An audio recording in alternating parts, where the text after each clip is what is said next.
I realized failure to use the correct definition of plan compensation. I can tell you lots of stories on this one. I can tell you about those clients that we have that have those salespeople who get paid big bonuses every year, and those bonuses were not part of the definition of plan compensation, and the plan sponsor let them defer against it.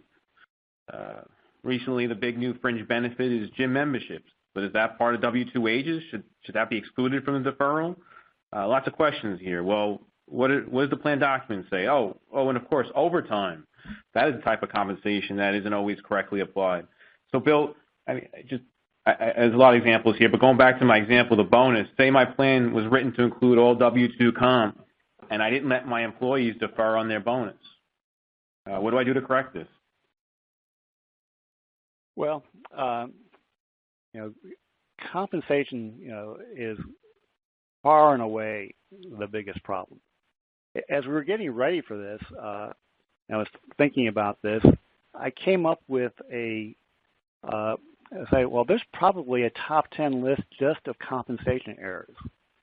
And so I quickly came up with a list, and I actually came up with 11 different types of compensation errors that plan sponsors are making, and I did that. I really could just do that by looking at my my emails during the busiest part of the plan audit season, of all the different questions that I get asked by our auditors. So it is a significant error. But let's talk about your situation. A failure to either include or exclude bonuses, either way, could cause a plan, by not following the definition of compensation in the document, to have an error. So if the bonus wasn't included, then you have elective deferrals that are too high. And to fix it, you would need to distribute the excess deferrals to the employee. And that might also cause an excess matching or profit sharing contribution, and you'd be required to forfeit that excess from the participant's account and then use it as a forfeiture, depending on how your plan document says you use forfeitures.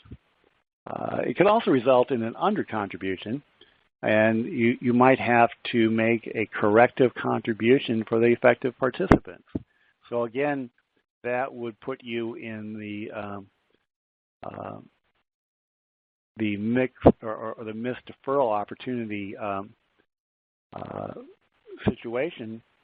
You could be a 25%, could be a 50%. It would all depend on the facts, but and when it was being found.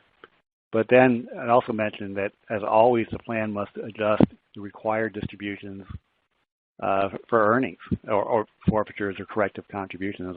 Anything is going to be adjusted for earnings.